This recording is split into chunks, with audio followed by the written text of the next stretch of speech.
पक्ष हैं, एक मनुवाद, एक अम्बेडकरवाद। और अम्बेडकरवाद जो है 92.5%, 92.5% से भी ज़्यादा है, और मनुवाद मेरे ख्याल से 6-7% ही है। तो जितने ऐसे सम्मेलन होते जाएंगे उससे एक जागरूकता बढ़ रही है, और जैसे ही ये जागरूकता बढ़ेगी तो मैं समझता हूँ रातों रात परिवर्तन आएगा और सत्ता जो है अम्बेडकरवादियों के हाथ में आएगी। और फिर जो ये देशद्रोह हो रहा है आज, जो ये नाइंसाफ़ी हो रही है, जो ये छुआछूत दोबारा शुरू करने की कोशिश हो रही है, ये सभी समाप्त हो जाएगा। और भारत देश जो है, भारतवर्ष जो है, अम्बेडकर साहब के सपनों का भारतवर्ष बनेगा, जिसमें सभी बराबर हैं, सभी का हक बराबर है, कोई अडानी अंबानी नहीं है, सभी लोग बराबर हैं, सबका हक बराबर, सब देश के मालिक हैं। और ये जो पदों पर बैठे लोग हैं ये देश के नागरिकों के नौकर यानी कि सेवक हैं, ये बात क्लियर हो जाएगी। लेकिन जो सवाल वही है ना, सामाजिक संगठन अपना काम कर रहे हैं, मिशन पे काम कर रहे हैं, राजनीति तो धरातल में चली गई। देखिए, सामाजिक अगर एकता बन जाएगी, राजनीति में आपसे कह रहा हूँ ना, रातों रात ठीक हो जाएगी।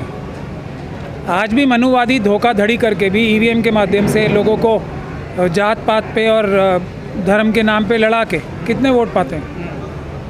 कुछ भी वोट नहीं है ना। आज भी देश की मेजॉरिटी 2/3 लोग तो कम से कम, इतनी सब धांधलियों के बावजूद भी 2/3 लोग मनुवाद के खिलाफ वोट देते हैं। लेकिन हमें जब हम 92% एक तरफ वोट देने लगेंगे, वो सामाजिक कार्यक्रमों से ही होगा। और इसीलिए ऐसे सामाजिक कार्यक्रमों का हमें स्वागत भी करना चाहिए, इससे प्रेरणा लेनी चाहिए। ज़रूरत इस बात की है कि हमारे नेता जो हैं, सामाजिक, राजनीतिक, दूसरे प्रोफेशनल्स आगे आएँ, पीसफुल प्रोटेस्ट करें, गिरफ्तारियां दें, जेल भरो आंदोलन करें, तो रातों रात स्थिति बदल जाएगी, मनुवाद भाग जाएगा, अम्बेडकरवाद लागू हो जाएगा। सर, आप लोग कहते हैं जातिवाद खत्म होना चाहिए, लेकिन कई बहुजन लोग ऐसे वो कहते हैं कि जातिवाद इतना कर दो कि जो जातिवादी लोग हैं वो परेशान हो जाए। नहीं, जातिवाद हमारा बाबा साहब का मकसद जो क्या था, सभी लोग बराबर हैं ये स्थापित करना, कोई और मकसद नहीं है। सभी लोग बराबर हैं, सभी लोग देश के मालिक हैं, बराबरी से मालिक हैं। फिर आप अपने आप को किसी भी नाम से जानो, उससे कोई मतलब नहीं होना चाहिए। ये बात बुनियादी बात है। जो ये हकमारी होती है जाति के नाम पे, उसके बाबा साहब भी खिलाफ थे, उसी के हम सब खिलाफ कि जो लोग 7.5% भी ना हो के देश के 95% सभी संपदाओं पे कब्ज़ा करके बैठे हैं, देश की 95% सीटों पे कब्ज़ा पर करके बैठे हैं, वो क्राइम है, अपराध है। हम चाहते हैं कि 100% आरक्षण होना चाहिए। हर एक व्यक्ति का जितना अधिकार है देश पे वो उसको मिलना चाहिए। जो वर्तमान स्थिति आपको लगता है बदलाव होगा?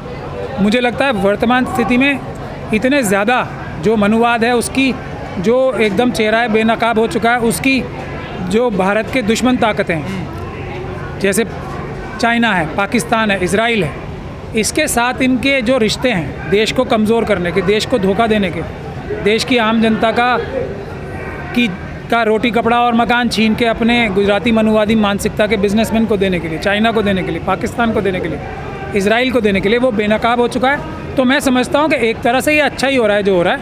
हम लोग तो जो ये धन चुराया गया है, जो ये लाखों करोड़ रुपए मनुवादी मानसिकता के लोगों ने चुराए हैं, वो वापस ले लेंगे।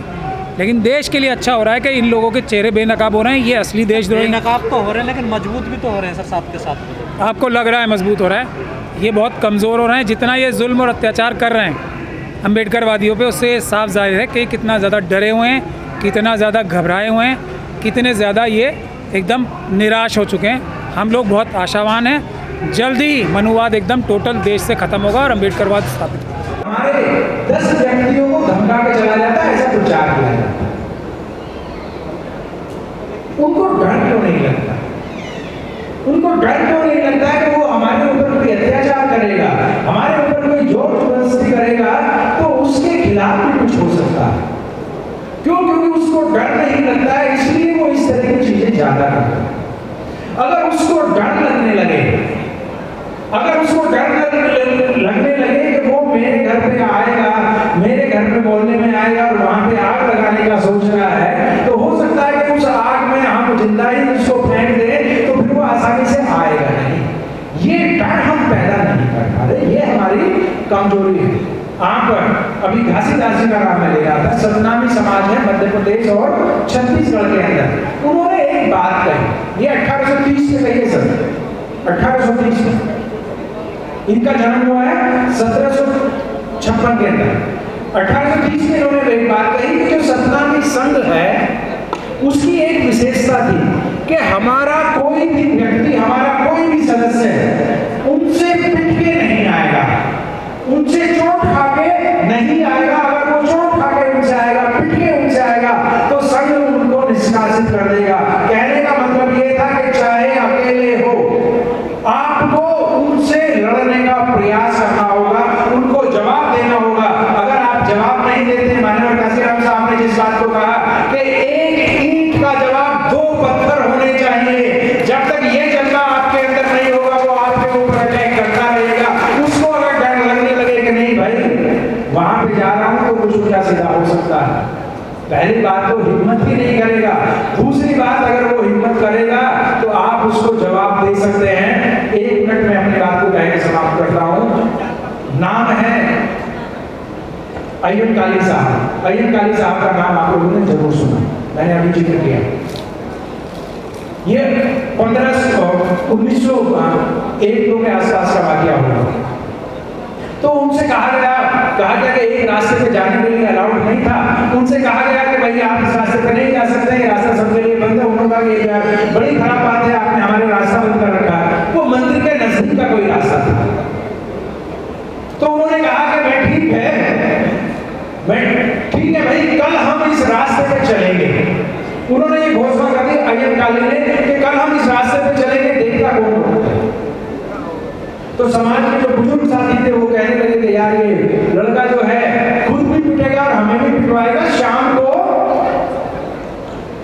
जो है पंचायत हुई, और पंचायत होती है, उसमें सब लोग कहते हैं कि नहीं भाई हम वहां पे नहीं जाएंगे, हमें मरना नहीं है, हमें पिटना नहीं है, और ये दुनिया भर की कहानियां। उसका मनोबल तोड़ने की बात है। उन्होंने कहा कि ठीक है भाई, मैं भी नहीं चाहता कि हम लोग पिटें, लेकिन ऐसा तो एक मध्यम मार्ग तो निकल सकता है कि हम पिटे भी ना और काम भी हो जाए। वो कहते कि हाँ क्या बताइए, कहते कि मुझे आप 25 लड़के दे दीजिए, 6 फीट के 25 लड़के दीजिए आप, और इन 25 लड़कों के हाथ में 7-7 फीट की लाठी दे दीजिए। हम वहां पे जाके सिर्फ खड़े हो जाएंगे यहाँ पे, और जैसे ही वो 200-300 फीट की दूरी पे होंगे, हम लाठियां फेंक के वापस आ जाएंगे। कहते कि इसमें तो कोई बड़ी बात नहीं है, 200-300 फीट से तो हम आसानी से भाग सकते हैं। तो चलो जी ठीक है, 25 लड़के, जवान लड़के सुबह साफा बांध के और 7-7-8-8 फीट की लाठी लेके खड़े हो गए यहाँ पे, और यहाँ से खड़े होकर वो दूर से देख रहे हैं। तो इसने अय्यन काली ने कहा कि अभी तो बहुत दूर है, चलो ना थोड़ा सा 10 कदम चले। अब वो देख रहे हैं कि ये 25 जवान 8 फीट की लाठी लेके चले आ रहे हैं और सर पे कफन बांधा हुआ है। वो हजारों की संख्या में थे, लेकिन थी तो भीड़। ये जैसे ही चले उनमें कानाफूसी होने लगी, थोड़े से और आगे बढ़े उनमें कानाफूसी होने लगी, थोड़े से आगे बढ़े, जो आगे वाले थे थोड़े से पीछे को होने लगे। उनमें से जैसे जैसे ये आगे चलते गए उनमें लगने लगा कि ये तो हमें मारने आ रहे हैं, ये लाठियां लेके हमें मारने आ रहे हैं, तो यार जान बचा के भागो। उन्हें क्या पता था कि ये तो लाठी फेंक के भागने वाले हैं। इनकी लाठियां देख के वो भाग गए और रास्ता पूरा का पूरा क्लियर हो गया। ये बहुजन समाज संकल्प की जरूरत है, उस रणनीति की जरूरत है। लाखों करोड़ों की संख्या में उत्तर प्रदेश के अंदर बता रहे कि भाई 1.5 लाख लोग हमारे डिमोट हो गए, सरकारी कर्मचारी 1.5 लाख डिमोट हो गए पिछली सरकार के समय में। अगर 1.5 लाख लोग बिना कुछ कहे सिर्फ लखनऊ की सड़क पे निकल जाते, नीला झंडा लेके सिर्फ निकल जाते, तो लखनऊ की नहीं दिल्ली की सरकार हिल जाती। लेकिन उनको तो डर बैठा हुआ है कि भाई एग्जीक्यूटिव इंजीनियर से जूनियर इंजीनियर बन गए, शर्म नहीं आ रही, हिम्मत नहीं आ रही। अरे थोड़ा सा रिस्क लीजिए तो सही, थोड़ा सा आगे बढ़िए तो सही। साथियों, घबराने की जरूरत नहीं है, ठीक है, चैलेंजिंग टाइम है और दुश्मन ने अपनी ताकत को बढ़ाया जरूर है, इसमें कोई शक नहीं है, लेकिन हमारी ताकत भी हजारों गुना बढ़ी है। ये बहुत नीचे से निकल के आप यहाँ तक पहुंचे हैं। कुछ अगर यकीन नहीं आता है तो अपने दादा नाना का समय याद कर लीजिए और सोच लीजिए कि ताकत बढ़ी है या नहीं बढ़ी है।